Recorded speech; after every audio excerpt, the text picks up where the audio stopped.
Awesome.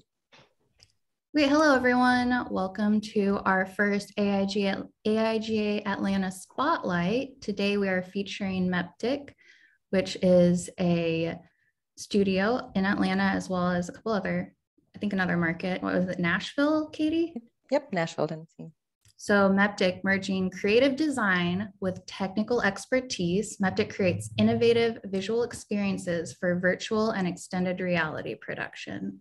From virtual set creation to XR workflow integration, Meptik's experienced designers and XR specialists take storytelling to new heights. So I'm very excited for them to share all of things that they get up to.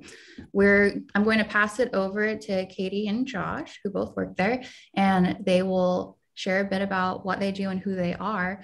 But at the end of that, we will have a short Q&A. So if anyone has questions, definitely put them in the chat, put them in the Q&A. This is just a casual session with a small group of us. So be curious and let's get started. So Katie, take it away. Awesome. Thank you, Courtney. I'm Katie. I'm the marketing coordinator for Meptik. I've been with Meptik a little over a year, and I handle everything from social media to digital and content marketing. And Joshua is our senior interactive designer. He's been with Meptik for around 5-6 years, pretty much ever since Meptik started. I'll tell you a little bit about Meptik. Courtney, you pretty much summed it up pretty well, but I'll just tell you a little bit about our background and where we've come from. We started as a experiential company. So we did real-time content design for brands at trade shows, concerts, live events like the Super Bowl, for example.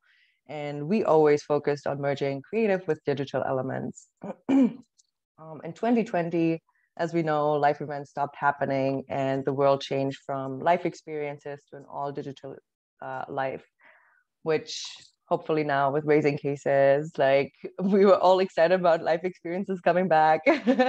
Hopefully won't go back to fully virtual and will be a mix. But anyway, digital experiences had to keep up with the visual demands. That's where Zoom, for example, exceeded, and every store, every brick and mortar store that had a digital storefront, they survived as well. And we had to adjust as well.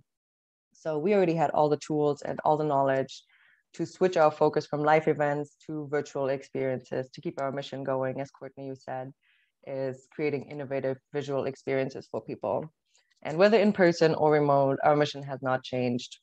We just want to wow people and have them leave an experience saying, wow, that was cool. The only difference right now is that we have shifted our focus from live experiences to virtual worlds.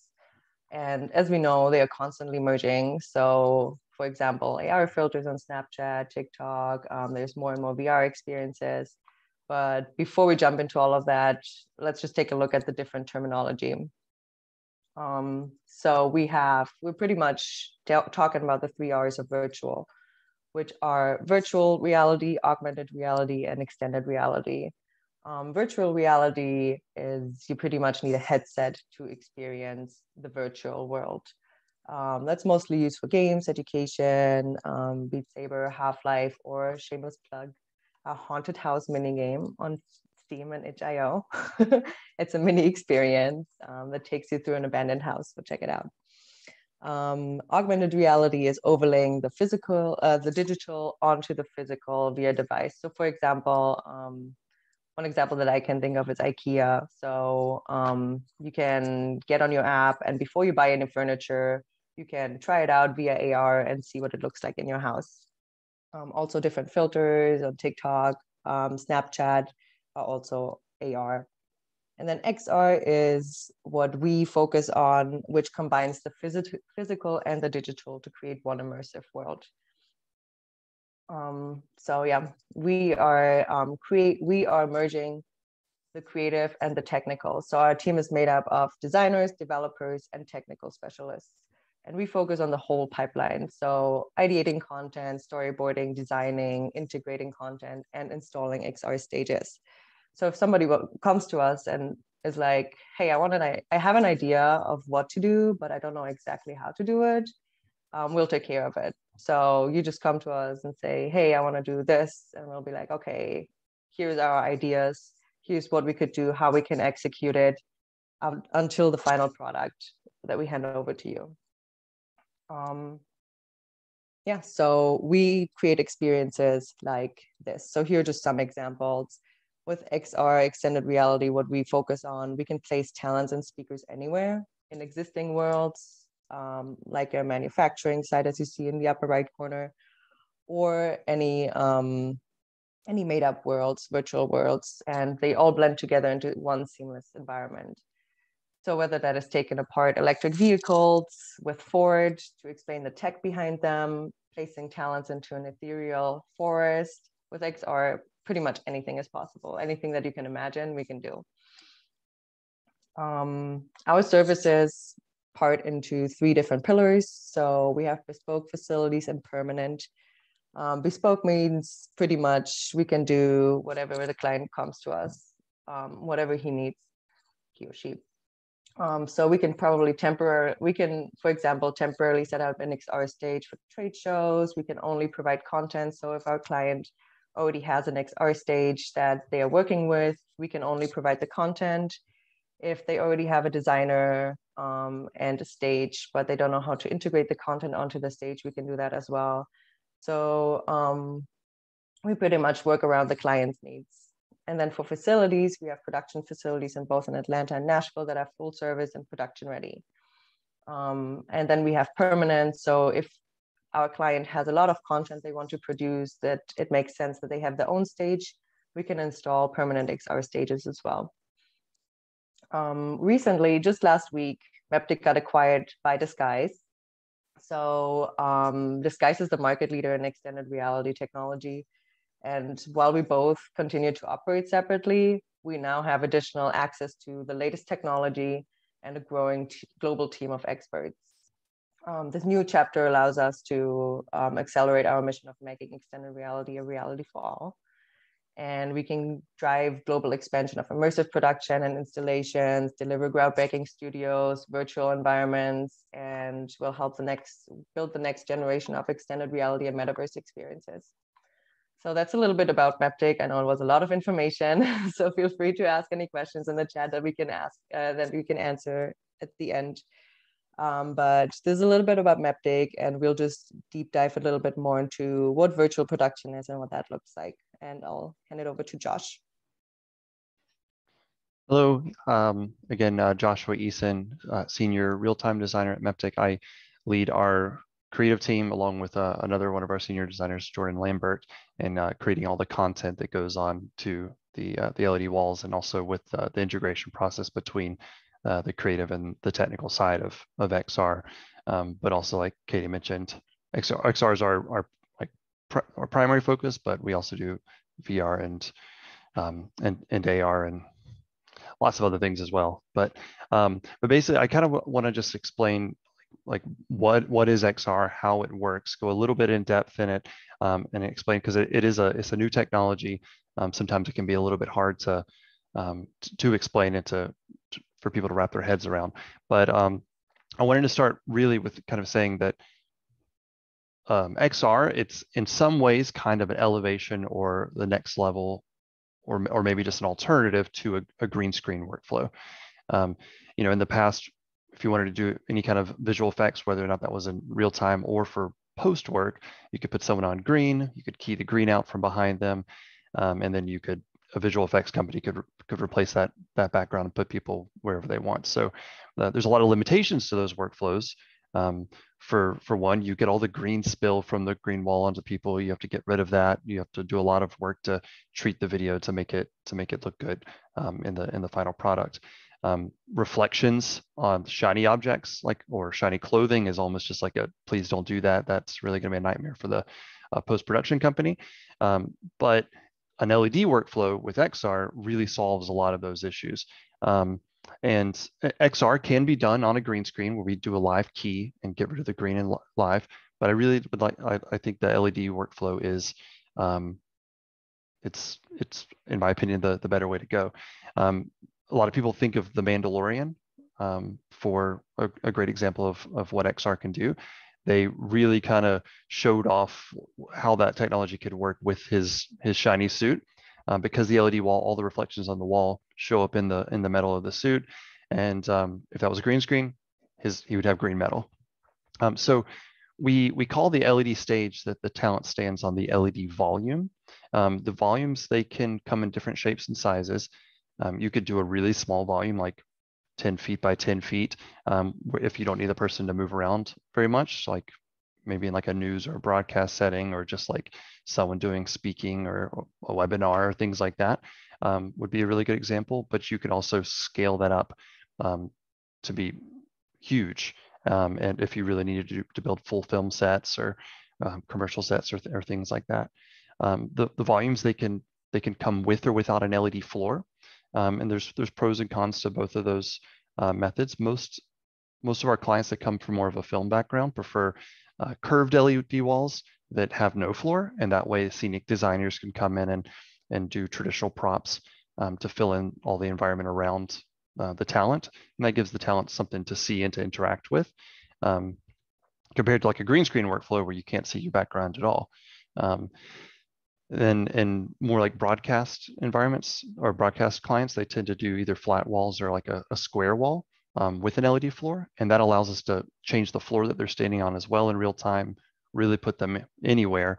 But that works better for like flat studio floor type environments. Since the LED floor, the physical LED floor is flat, we need to make sure our virtual environments floor is also flat to match that. And there's also some limitations there on like the reflectivity of the floor. We really want to make sure the content, the environment, virtual environment we're putting people into has a similar kind of reflectivity to that floor, so it all matches and feels cohesive. But yeah, just a general summary: we use a LED volume. We put one talent member or multiple talent members on the stage, and then we pipe in content, real-time content, onto that LED wall, so that we can capture them in that environment through camera all at once without needing to send it off to post-production. And Katie, we can go to the.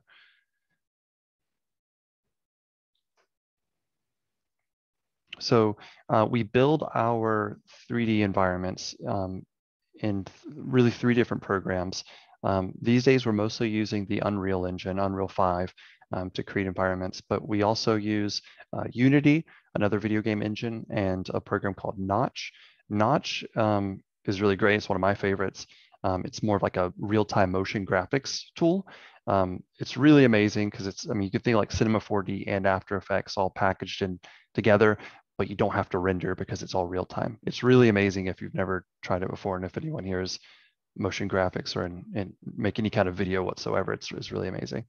But Notch also kind of works like a video game engine, but for motion graphics. But basically, what we do is we make environments or backgrounds or whatever you want to call it in one of those programs, and then we're able to push that video content onto the LED wall. And the beauty of it is because we can see the person right there on the wall and the content, and it's all in real time, we can tweak that content into place so that it really matches. So think like visual effects style compositing, but all happening live, and we're able to tweak that in right there in the studio. Yeah, okay, we can go to the next one. And then in the studio as well, think like traditional broadcast studio or film studio.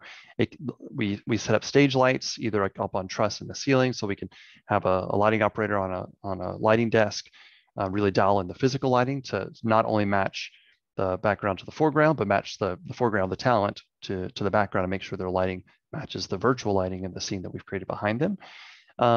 And then the kind of the crazy part, I think maybe you could see it in. Trying to see if you can see it in that middle image, but basically the real cool part about XR is that we attach these infrared sensors to our physical cameras that then can track the position of the camera, its location, and its rotation in real time. And then we send that to our video game engine, Unreal. Think of it like our camera becomes like an Xbox controller. So instead of you're playing a video game and you can drive your virtual camera around, the physical camera becomes the controller. And then so the perspective of the physical camera, it's lens data, focus, zoom, the sensor size, everything about that camera, that digital data gets sent over, like metadata over into the Unreal Engine, Unity, or Notch. so that the virtual camera's perspective is one-to-one exactly the same as the physical camera. And that's really, really key for XR, and a pretty tedious calibration process that Meptik does. But then what happens is the content that shows up on the LED wall it actually looks like it's being projected from the camera. So where the camera moves, you see a rectangle moving around on the LED wall, just where the camera sees. And we call that the inner frustum of the camera image, geometry term for you there. And then outside of the inner frustum, we call the outer frustum.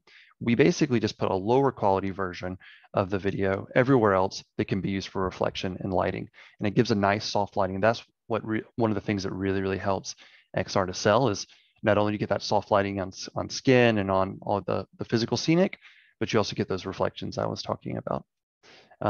We could also do post-process like color grading on the content. We could take the final video transmission from the camera, color grade that in real time. And really a director and DPs, they could on a film set or in broadcast, they can look through the camera and see really, really close, a really good close representation of what the final product will be. Of course, you can still send it to color grading. You can still record in RAW, so you can do all of the same color grading, editing, and post. And any of the other post-process, visual effects processes or motion graphics processes you would normally do, all those things are still a possibility. We can even, on the subject of post-process, we can even record the physical camera's position in real time, so that we have that data of its rotation and location and lens data, so that we can send that to visual effects houses, so they don't have to do match moves to try to figure out where the camera was. They just know where the camera was at that time, which really saves a ton of time and headache. Okay, we can move on to the next one. But yeah, so like really the goal of XR is to blend the physical foreground elements and talent into the virtual background plate. And that means we can really put people anywhere you want. And it can be something that represents a physical space and helps us to get around physical limitations like weather, or like I know everyone gets so excited about golden hour, because I have photographers and cinematographers. They're like, we've got 30 minutes to get this shot, and then they got to shoot again tomorrow, and that's more money. But with the Unreal Engine and XR, we can set it to be a golden hour for 3 days straight if you wanted to. You could stay there as long as you want to. We could have it start raining in the scene, or snowing, and of course you would need front plate physical effects for that as well. But all of those things are completely possible.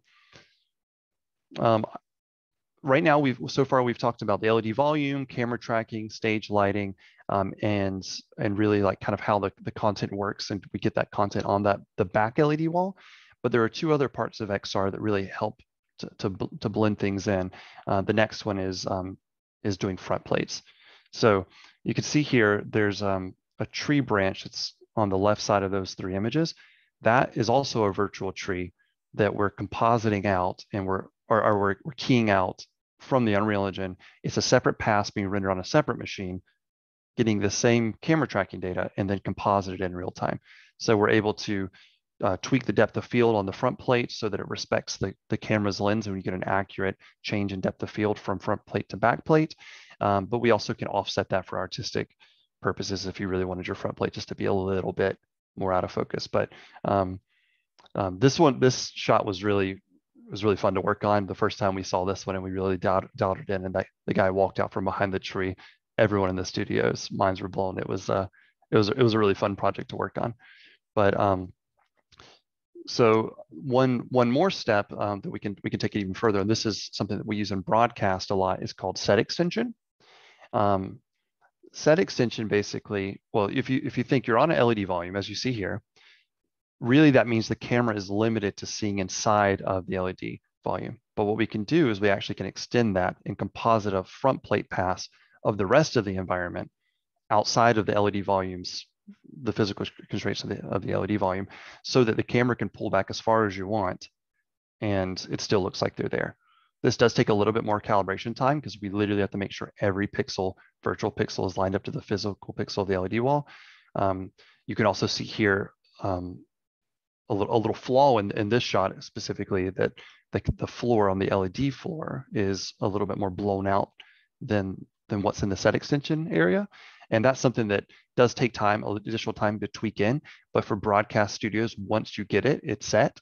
And then you're able to literally take anybody anywhere, change the environment that they're in. You can composite AR elements, foreground front plate elements on top of this. So say if we wanted to have some ferns that were covering up his feet or something like that, those could be fake front plate ferns, or for example, to cover up some of those seams. So there's a lot of things that could be done. Motion graphics, 3D text could fly in. We could have, bar charts or graphs or PowerPoint slides fly in on floating pips. Could have the whole world lift up and transform into something else. It's literally a video game engine. So like anything that you could think of that could happen in a video game could also happen in XR. So at Meptik, Katie mentioned this a bit at the beginning, kind of a bit of our process. Clients will come to us sometimes saying like, hey, I have this basic idea, but we want you to help us ideate that. And sometimes they come to us and say, hey, we have this idea already. We want you to execute that. So really Meptik is happy to jump in at any part of the process. We really love all of it. But say if a client was to come to us and say, hey, we want you to start from the ground up. We have full pre-production process that we go through, ideation process and exploration processes that we can do before jumping into actual scene creation. So at Meptik, can we go to the next one? Kind of our general process is concept and ideation. We come up with mood boards, we do style frames and previs 3D renders and things like that to really kind of get the idea. Gray boxing out a level, so basically using just like simple shapes to build out the layout of an entire level. We can take in the physical camera data even in the beginning parts of the process and say, oh, you're going to use a red Komodo camera with this particular lens. We put in that exact data so we know in previs this is exactly what your shot's going to look like, at least in terms of framing, and work with directors and get some of those harder questions answered earlier in the process, so that we can really focus more on the story, focus more on the end aesthetic, rather than kind of having question marks through the whole thing. Like, well, I guess we're gonna have to figure that when we get in the studio. We're gonna have to figure that out when we get on site. We can start answering a lot of those questions early on. So after we do kind of get through concept and ideation, part of that is creating mood boards, kind of really trying to nail down what is the visual style that we're going for, into creating those style frame tests that I mentioned.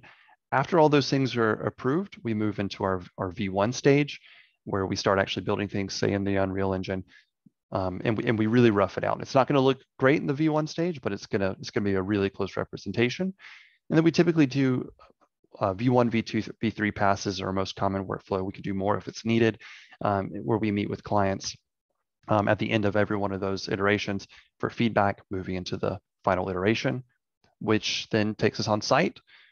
When you get on site with XR, it's a good thing for everyone to know up front is when you see it through the camera, it is going to look a little bit different because of the LUT that's applied to the camera, just the camera sensor itself. There are little tiny things that are going to need to be shifted, but the beauty of real time is that we are also able to sit there with the camera feed and tweak those things on site.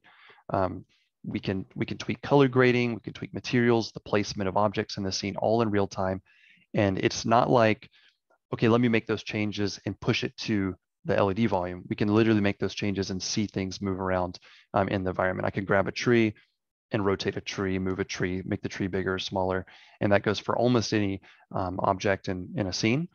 Some things do take longer than others, but most things like just moving something around, typically takes 30 seconds, and a director or DP can sit behind me and I can move a barrel over and they go, okay, yeah, right there. That's where I want it. And, it's like virtual scouting in a sense, like virtual scene scouting. There are other on-site modifications that we make. One thing to really know about if you ever do work on XR is the subject called anti-aliasing. Anti-aliasing is something that video games do to help smooth images. Specifically, if you've ever seen a video game or or any kind of video like where pixels flickered on repeating geometry or repeating patterns. And also, if you've ever seen moire effects, where you can start seeing like kind of a swirly pattern because of repeating pixels, those are things that XR is a little bit prone to, because you're putting pixels onto a LED wall of physical pixels and looking at it through a camera of more pixels. So there really is there's some math that we have to do, some formulas to really work out to minimize that.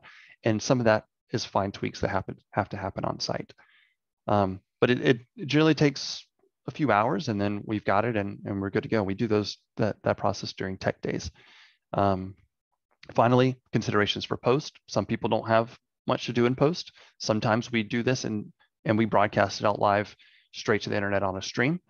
Those are the more stressful projects, but works just fine. But if we're filming to tape, then there are things to consider. What color space are we filming in? The file formats that we're going to be filming in. Is audio included here or not? Are you going to do any post visual effects work? So should we record the camera tracking data and have that ready so the visual effects houses can use that? And then other things that are less thought of like maybe a visual effects company might want to composite some 3D text or something like this. This project at the end, they have some 3D text that comes up, and we rendered out a 360 spherical image that they were able to use for lighting and reflections for those 3D objects. So things like that we can do to help make people's lives easier in post.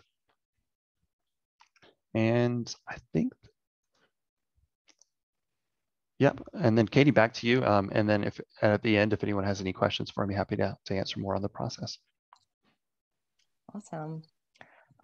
So yeah, I'll just talk a little bit more about like applications of XR, some of the benefits, and I'll show you some of our case studies. So just regarding applications, so one of them, which we already talked about, is film and TV productions. It's just so versatile, and you can make changes last minute. You can have the endless golden hour, or you can just adjust the background to your likings, and in the end, like, you won't be able to tell what's virtual and what's real. So yeah, it can be used from commercials, films, TV series. Like Josh said, the most known is probably The Mandalorian. And we'll talk more about benefits, but like traveling to different locations is one of the big ones. Like, we can pretty much change the location with the press of a button, and you don't have to travel the whole crew across the globe. So imagine, like, we can have the Antarctica in Atlanta without the negative 67 degrees Fahrenheit. It will be a little bit warmer. Or we don't have to wait another 24 hours for the perfect golden hour. Another application is virtual events. So either in addition to live events or as a standalone virtual event. This is perfect for presenters. So for example, like I said before, Ford was able to like disassemble their cars, show off their technology, the inside of their cars, without ever taking apart a physical car, which would have required so many logistical requirements, like just to get the cars in, or like take them apart and then think about like putting them back together as well for a presentation. Another like point for virtual events is that you can really visualize what the speakers are talking about. So instead of like a PowerPoint with graphs that people have seen over and over, you can really visualize what you're talking about and engage the audience this way. And another benefit here is that the speaker can actually see their environment. So like Josh said, it's not in front of a green screen where you don't know what's going on around you. With the LED volume, you can see and interact with what you're talking about. Another application is music videos. So the visuals just let the musician stand out of the crowd. The real-time content in the back can bring the music alive. And there's different applications of XR. So don't just think about it as a video, but you can use that content because you're creating a 3D world. You can do so much more with that world. So for example, you can create a VR experience and meet your artist in a VR world, or do augmented reality with some of the elements in the video. There's like so many applications that you can do because everything is in 3D. So here, for example, you can see Emily Road in her music video to Bloom, which was, by the way, nominated for Best Performance and Virtual and Remote and the Webby Awards. Another one is broadcast. It's just easier to use compared to green screen workflows, and a lot of studios are already switching to it. With set extension, again, as Josh mentioned, it just allows the set to look so much bigger and vaster and immerse the audience in an entire world. So I already talked about some of the benefits, but we'll just deep dive a little bit more into them. Digital and real worlds are merging. So as I said in the very beginning, physical and digital are becoming more and more one. And people just like through COVID got used to seeing so many more digital experiences that's what they're expecting now. Another benefit of it is that you can pre-visualize everything. So before you even set a foot on set, you can see exactly how you want the shots to look like and where you want the person to stand, how you want the lighting to be. And 95% of your final shot is pretty much what you see on set. So post-production is, like Josh said, not necessary, but you can like tweak some things in the post-production. Also, another thing is like you can create the environments you want. So as Josh mentioned, again, like you can move a tree around, you can move a barrel around, you can pretty much create your own environment and position everything exactly how you want it to be. And that comes also with creative freedom. So we can recreate your office, we can recreate your, I don't know, restaurant you're working out of, or we can put you on Mars, or we can put you into a totally different world that nobody has ever seen before, and we can come up with it for you. Another one is, as I like to call it, save the planet. It's reduce carbon emissions. Just think about all the travel your crew doesn't have to do. They can stay in one location. We can switch locations with a button, with a press of a button, instead of like having everyone travel to different locations. And like I said before, like product education is easier because you can showcase, highlight different features of your product, services. We can visualize everything. Some others are like fan engagement, talent scheduling. There's a lot of time savings if you shoot everything in a studio instead of traveling again. We have control of weather, time of day. If you want to do some reshoots, like in a year from now, you're like, oh, I really want to use that same environment. We have it exactly the way you had it a year ago with the same time of day, the same weather, or we can tweak it so it looks a little bit different, but we have it on file. And then like here's some of our recent projects. So we have a short film for Defy the Odds. We did a event with the NBA 2K. It's an E-League draft. And then we did the commercial production for Apple Music. And I'll take you a little bit through those projects. So Defy the Odds was a short film based on NASCAR driver Bill Lester's memoir, Winning in Reverse. And for that, Defy the Odds is a story between like a man that was caught between two worlds. So he wanted to be a race car driver, but he was stuck in his monotonous 9-to-5 office job. That was really hard to say. But yeah, he was dreaming about the high octane world of racing that, and for this shot, like our client had a very specific vision of an office space that also included a light trigger of the overhead fluorescence. So the lights should go off one by one. And finding this type of location would have been next to impossible, or building this type of set would have required a much higher budget. Because think of like all the rewiring that would go into it. You would have to take the ceiling apart, just like get the lights to do what you want. With virtual production, we could build out the office in Unreal and include that trigger for the lights. Here's a little behind the scenes of what it looked like on set. This was shot at ARC Studios. That's our studio in Nashville. And we have a curved LED wall over there with physical props in the front. And this does not look like much when you look at it on set. But if you look at the final image, it all comes together seamlessly. So here you can see the office environment and the triggering of the light sequence in the back. exactly how the client wanted it to look. And you can also like not tell that the virtual environment is virtual. It looks like an office. Another project that we worked on was creating a virtual lead basketball court for the NBA 2K E-League draft.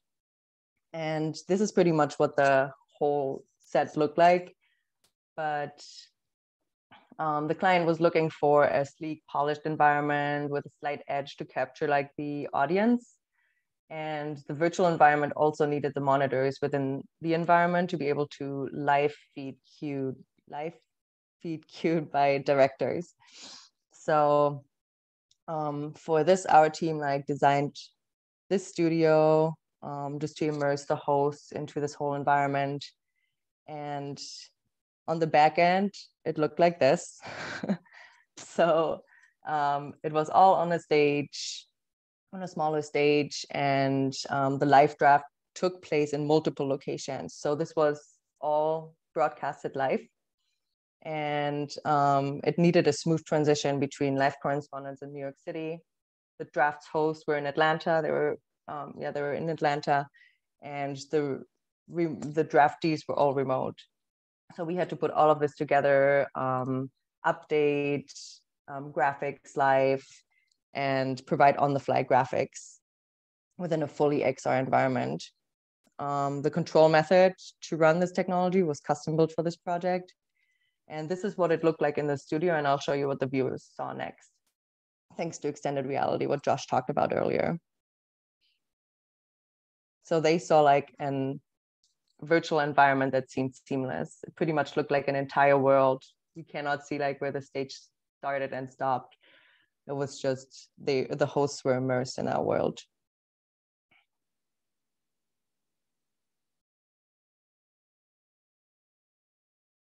The next, the final project I'll take you through is what we talked about a little bit before, is Thomas Rhett's Where We Started Radio on Apple Music. It was a commercial.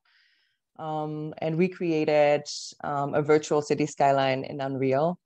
We took inspirations from large cities like New York and Chicago, as well as cinematic frames from movies to create a dynamic composition and overall tone.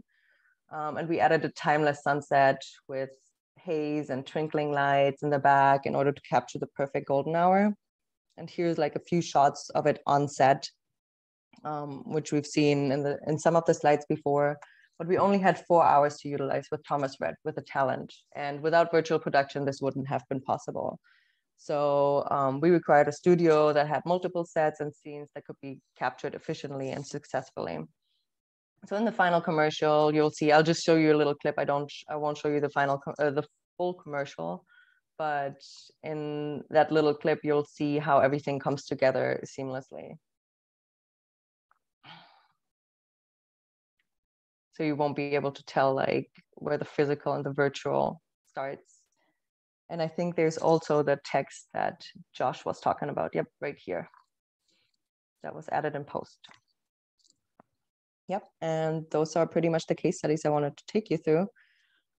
Thank you very much. We have a lot of like exciting things in the pipeline coming up, so feel free to follow us, subscribe to our newsletter, check out our website, contact us if you have any questions. But yeah, feel free to ask anything right now. Thank you so much for sharing everything that you just shared. I feel like you've walked me through this before, Katie, but walking me through it again and hearing more of the detail from you, Josh, was so cool. Like, I think all of us have seen XR in our life and not realized it, as evidenced by your case studies here. So it's really cool to see the behind the scenes. And I know I have a few questions, as other folks also add them in the chat. So just to start, I'm so curious, like how, especially you, Josh, like how did you get into doing this? Like, did you study for this, or did you like have a career transit, or like, how does someone end up working at Meptik? I think I got a little lucky with it. I went to SCAD for visual effects. I have a BFA in visual effects. I then did not go into visual effects at all. I went into live production doing projection mapping on buildings and stage lighting, which eventually is how I crossed paths with our co-founders, Nick and Sarah at Meptik when I moved to Atlanta. I'm originally from Savannah. And during that time, I also had some friends at SCAD say, hey, do you want to start a video game company with us? So I started a video game company. It was called Mutt Studios, no longer exists. We made one game, wasn't very great, but it taught me a lot. It really bombed pretty terribly. I probably made $200 on the whole thing after 2 years of work, but I learned a lot. And that really, from those experiences, I knew live events, I knew game design, and I knew visual effects. And so when XR kind of started to become a thing, Meptik was really at the forefront working on it with Disguise at the very beginning. And for me, it was kind of a dream come true. It was like three of these of my worlds kind of coming together. And then after COVID, when XR became like the huge movement that it is now, that was really when those things solidified for me. So again, I think I really got pretty lucky with it. But for other people, we really look for people with specifically game designers, because most of the tools we're using are game engines, or motion graphics designers, programmers, and as well as visual effects artists and animators. So really 3D is kind of like the common trend with all of those things, I'd say. Having an understanding of 3D is going to be more and more of a big deal as XR becomes more and more of a mainstay, as well, and as well as the metaverse, as that kind of grows and solidifies. That's so helpful. Yeah. And while I was asking that, our education board chair was looking for advice as well. So we have a lot of folks in AIGA Atlanta who are trained traditionally in graphic design. And I heard you were just saying 3D. So what would that be your advice for them, is to kind of start dabbling in that? Or what advice would you have for them in case traditional design students or maybe professional designers want to make a transition? Where should they begin? Yeah, I would definitely say 3D. And although it's a program I don't really know, is Blender is what I would suggest learning, because it's free and it's open source, but it's becoming really good. I know Maya, Autodesk Maya, and so it's learning Blender has been such a learning curve for me. So I'm kind of being stubborn in it, but I really need to learn it myself. But that's what I would suggest other people to jump in and learn is Blender. I think 2D is great. We're always going to need 2D, but I think I would encourage everyone to learn both. And I think again 3D is going to become more and more of a bigger and bigger deal as the metaverse grows. I think a lot of our experiences are going to happen virtually in the future. AR glasses, VR headsets, or who knows what other technology, holograms. I don't know what the future might hold, but those are all going to be based in 3D. So that would be my recommendation. And I think anybody could also benefit from learning how to code even a little bit. Even very simple coding languages. Something we use a lot for like home automation is what it's built for, but you can use it for a lot of other products. It's a program called Node-RED. It's based on Node.js. So you basically install Node.js, then you install Node-RED. It's a little tricky to get started, but it lets you automate all kind of things in your house. We use it to run, back when we were doing experiential jobs, we would do it for use it for pop-up shops and controlling lighting and audio and things that you can't just do with a Google Home or an Alexa or something like that. But I think that's a really cool and fun way for people to get into coding. It's also practical because you can automate your house, But those would be some recommendations, I think, for anybody wanting to kind of get into the XR or metaverse trains. That's really helpful. And kind of in the same vein of what you're just saying, someone in the chat asked, how essential is it to learn Unreal Engine versus learning Blender?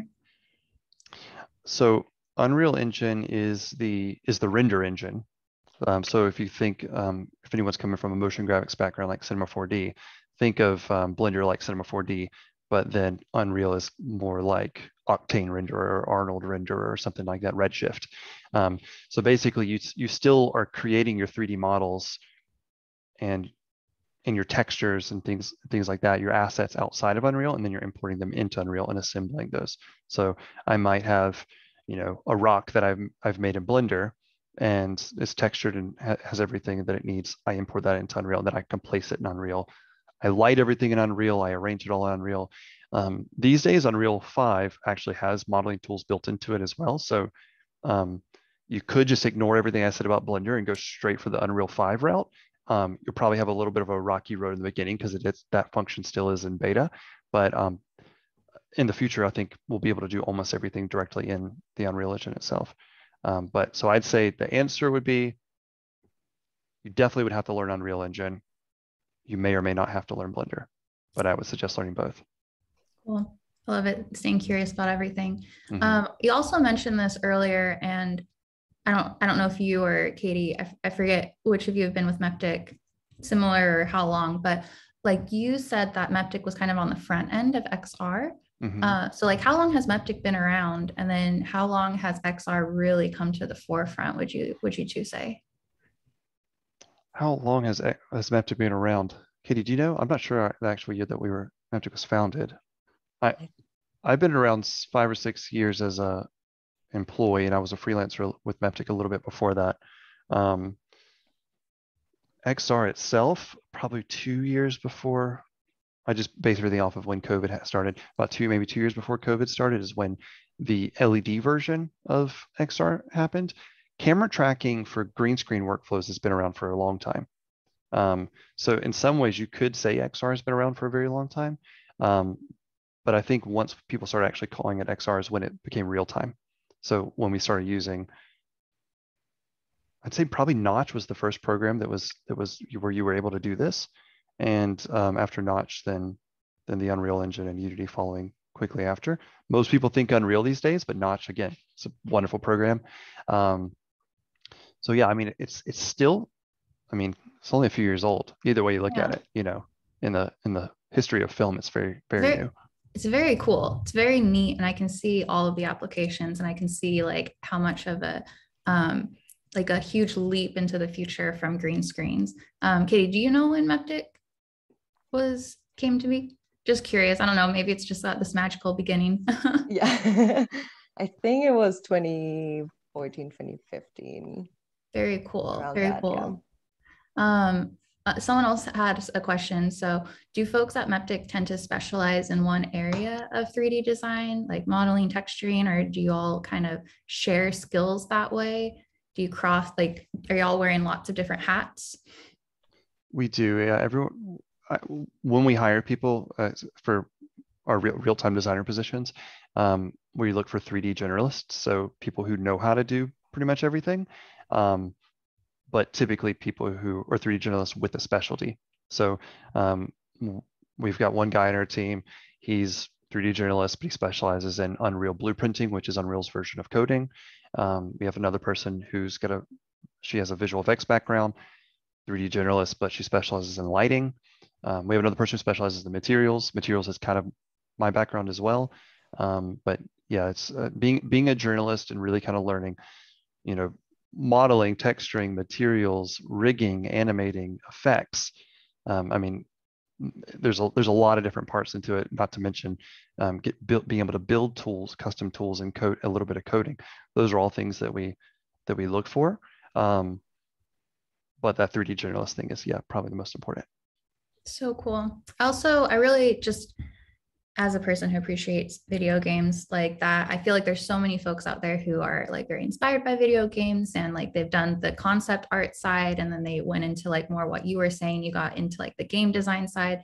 And I love that a company like Meptik, and I guess also Disguise, like you all utilize these interests and these skills that people are just out of like their own personal hobbies and curiosities. Like you can apply them both in like a very artistic way with music videos, but also in a very like sort of corporate way with the Ford, or as we saw with, oh gosh, the NBA draft. Like it's just so applicable across like every single sphere. So I would imagine that makes it a very exciting workplace. Do y'all have like, yeah, what is your workplace like how many folks work at Meptik? Do you have a big team, small team? What's the vibe there? So we're just 17 now? 17, yeah. Yeah, and the creative team is 6 people. So fairly small. I mean, we do a lot of hybrid work. So I'm working from home today. Katie is as well. But I spend a lot of time in the office as well. We've got our desks are all in an area. We've got mood lighting and we've got TVs everywhere with our concept art, so we can kind of set the mood like this is what we're working on today. Music, always good coffee at Meptik. That's very important. Yeah. If we're out of coffee beans, then it's there's trouble. And yeah, so I mean, it's a very I feel like at Meptik we go through waves of like, you know, casual, like more like R&D periods of time, and then like, you know, projects build and they ramp up when you get closer to a deadline, and then, you know, that's when, you know, everyone puts their heads down and starts really working on it, and then you shoot the project. Everyone, you know, you have a day of like, okay, relax, and then we kind of start up again, you know, research and design, concepting, build into a project. But it is it's a very fun place to work, where we really value creative ideas and new ideas, especially now that, you know, again, the metaverse being, you know, on the horizon.